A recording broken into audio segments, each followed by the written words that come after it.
Welcome to this presentation on the Terranta offering around mineral systems modeling, and thank you for watching. We, Thomas, Adrian, and I, Daniel, have been responsible for the development of Petromod, the leading full physics basin and petroleum systems modeling software at Schlumberger.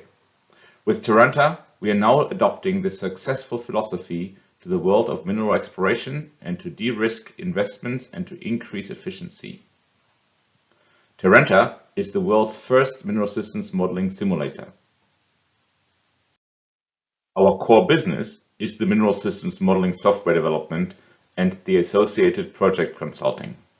However, we also see that the Terranta technology can also be used for other resource assessment applications such as geothermal resources, nuclear waste deposits, or even CCUS. The quantitative risk analysis together with a rigorous uncertainty analysis is key to all of those applications. Terranta is actively collaborating and seeking further collaboration opportunities with industry partners, research institutions, and regulatory authorities to ensure that the best-in-class science is converted into commercial applications to the benefits of all mineral exploration teams. The main part of this presentation explains the Terranta technology and how it can be applied in mineral exploration workflows.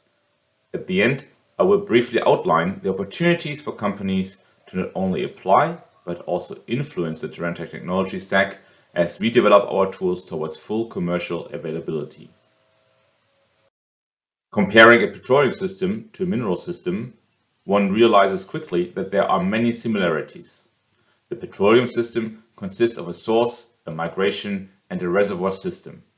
With petroleum systems modeling, we can analyze if, where, and when all of these three systems have worked together to form an active petroleum system. Only then hydrocarbon accumulations can occur, and you can be confident that your hydrocarbon charge hypothesis is plausible.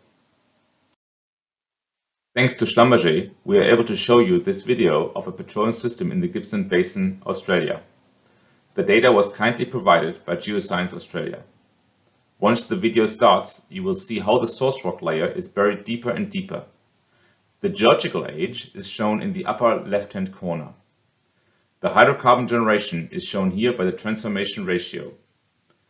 The amount of organic material that has already been cracked to hydrocarbons, from immature in blue to fully converted in red. You now notice the occurrence of flow lines and accumulations of liquid in green and vapor in red hydrocarbon phases. Also note how the present-day distribution of accumulations is a result of the substance history and its associated geometric changes, as well as the evolution of the petroleum system through geological time. The mineral system consists of a source system called the fertility system, a transport, and of course a deposit system. The mineral systems modeling enables you to quantify the processes and analyze how, where, and when they have been effectively working together to form metal concentrations of economic quality. All processes are rate dependent, so that their timing is also an important aspect of a quantitative mineral systems modeling exercise. Note that many of the controlling parameters are very similar to those in the petroleum application. We at Terranta have the necessary experience to develop the technologies to simulate mineral systems and to adopt this successful philosophy and technology to the world of metal exploration and to de-risk your exploration investments. Let's now have a closer look at the required technologies and how we apply them to mineral systems modeling case studies. To get started, one will have to build up a hypothesis and the according geological model of your mineral system. Interpretations of well data and other subsurface geophysical data will be converted into a volumetric simulator grid. In our case, the raw data are mainly incomplete and sparsely described surfaces, horizons, and faults. Based on voxels and triangles, the necessary transformation to a suitable grid is not a trivial process. The Terranta simulator grid must be watertight and has additional constraints, such as volumetric faults. This model building exercise can be very challenging for both the user and the software developer. At Terranta, we are developing methodologies to minimize the effort for the user with as much automation as possible. We are using very advanced and proven methods from applied engineering and medical research. Both the fluid transport and the geochemical processes of the mineral system, summarized as the reactive flow, are the two key components and the heart of the Terranta simulator. We have designed an innovative and powerful way to effectively simulate reactive transport scenarios with high performance. This innovative method includes the calculation of flow lines as a first step. The flow model requires calculated temperature, pressure, and rock stress cubes. Here we use well-established formulations from basin modeling technologies, but extended those to what we call the episode modeling technique. For this, specific geological events of short periods of time are simulated, achieving shortest simulator runtimes. This way, we can quantify the transient effect without simulating the entire basin history. The fluid flow model itself is a new method, combining flow paths and particle flow. The flow paths are calculated for the liquid and vapor water phases, here in blue. They are mainly controlled by fluid pressure gradients, but are also influenced by diffusion fluxes. The fluid particles shown in gray carry the chemical species and are injected at flow rates. They are transported through the geological model and interact with each other and with a rock matrix. The necessary rock and fluid properties for the flow calculation and the associated petrophysical properties are provided by our catalog of standards based on published data and our in-depth experience. The reactive part of the transport model describes the interaction between the fluid particles with the rock matrix. Any composition of chemical species is distributed across the three containers of fluid particles. The blue box represents the aqueous particle, and the red box represents the gaseous particle. The rock matrix composition is shown at the bottom in gray.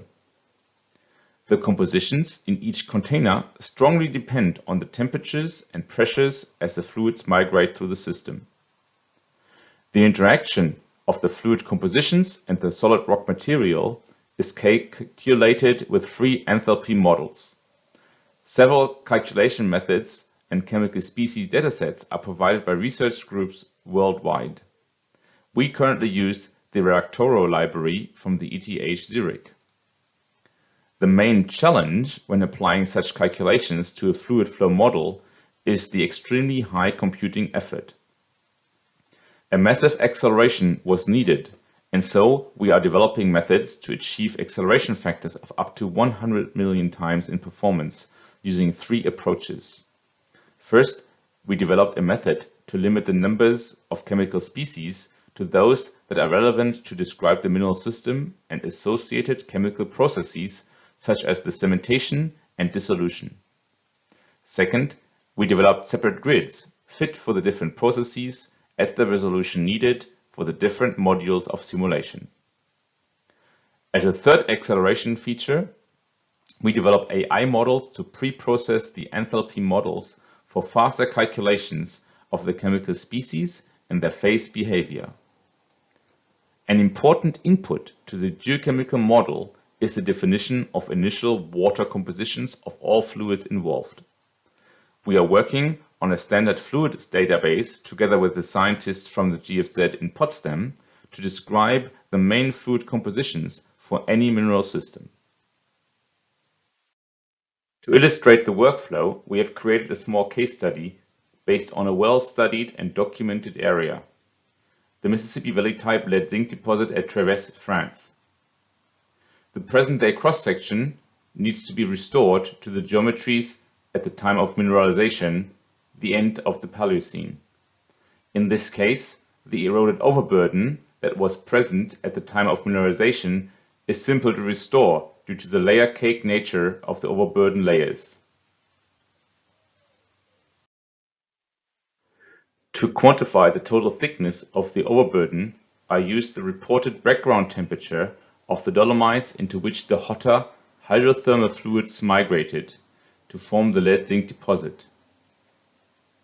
A temperature of 70 to 80 degrees is reached with a total overburden thickness of approximately 2 kilometers.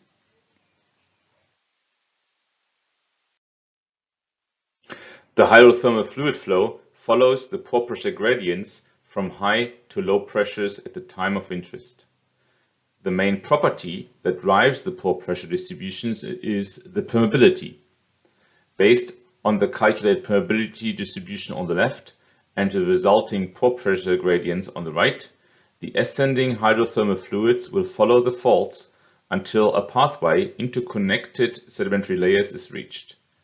Here I only show selected pathways to illustrate the main plumbing system of the cross-section. In order to calculate the reactive flow and to analyze the efficiency of the hydrothermal conveyor belt, we also need to specify the chemical model. Here we have the published composition of the ascending hydrothermal fluids on the left and the upper background pore fluids of the charged dolomites on the right. The Terranta simulator calculates the resulting chemical species in solution and in the solid phase for all time steps. As an additional chemical boundary condition, we ensured that both solutions are always in equilibrium with the surrounding dolomite. To test and validate the modeled fluid compositions, we can check the resulting pH and EH properties of both fluids. The background fluid results in a neutral pH of 7, while the ascending fluid is carrying a pH of 4.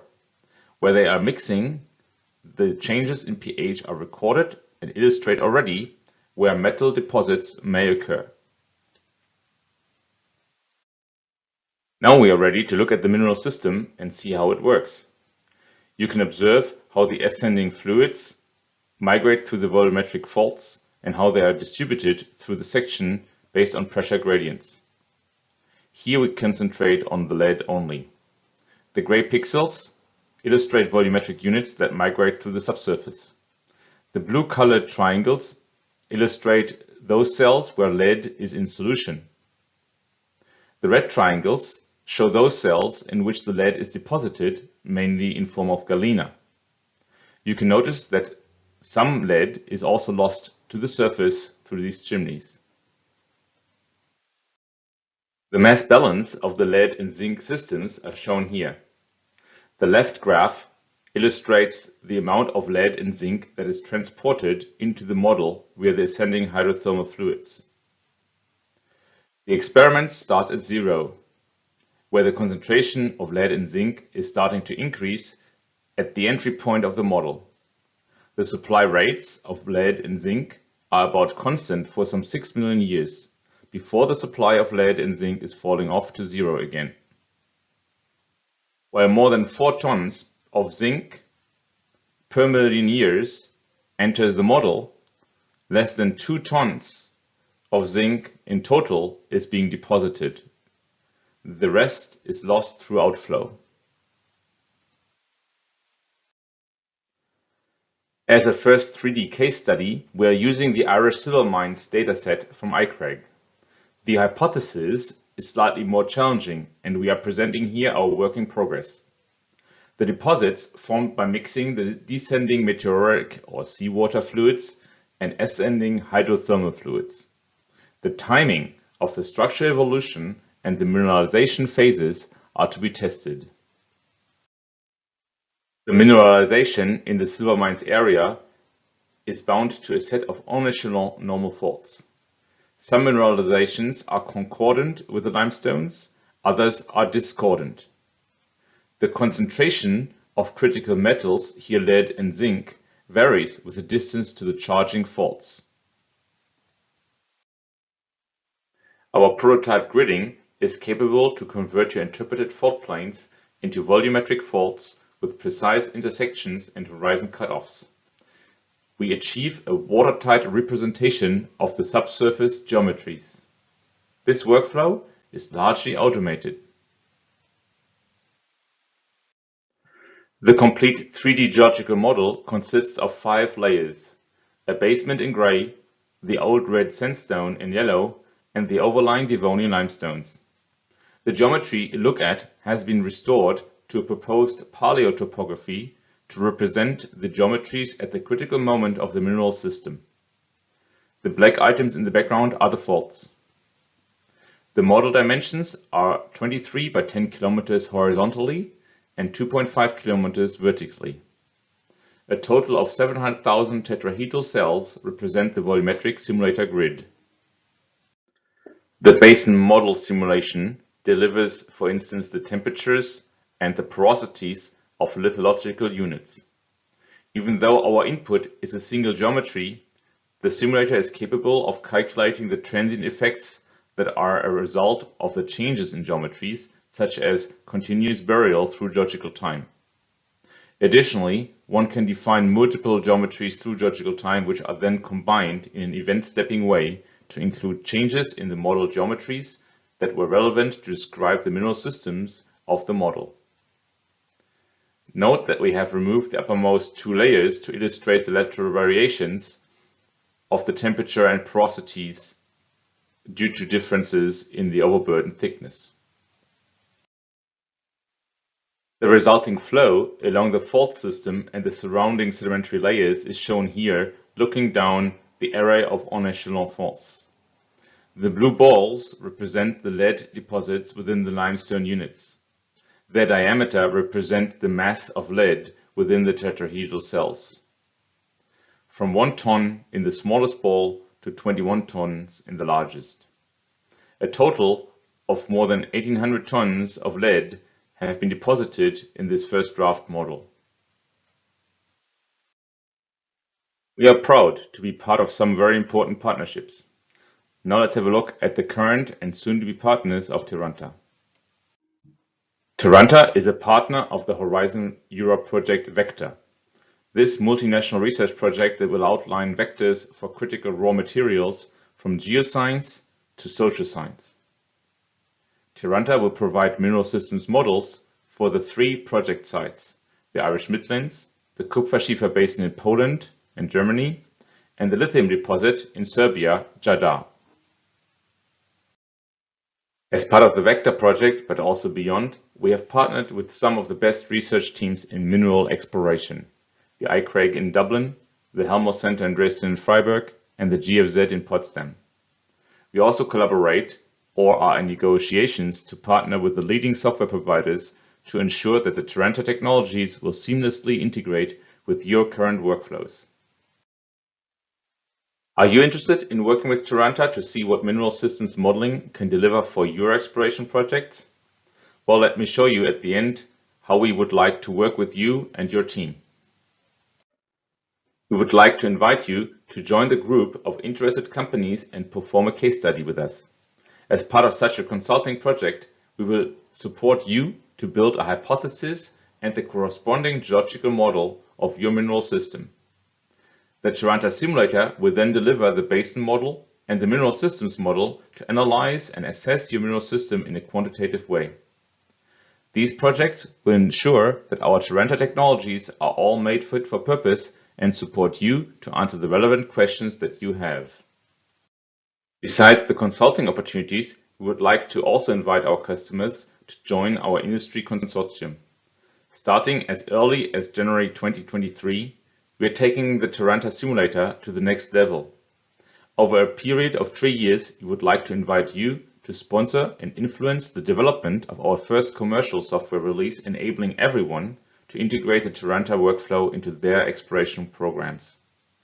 As a sponsor, you will be able to define and prioritize functionality requirements, perform your own studies with our support, utilizing the technologies under development. Most importantly, you will be able to establish significant knowledge and expertise and gain a head start utilizing these exciting mineral systems modeling technologies. To learn more about us and news about Terranta, please visit our website at terranta.de. If you're interested in a more in-depth presentation and discussion on how we can support your exploration projects, please contact me via email or phone. We are looking forward to working with you and your team. Thanks for watching.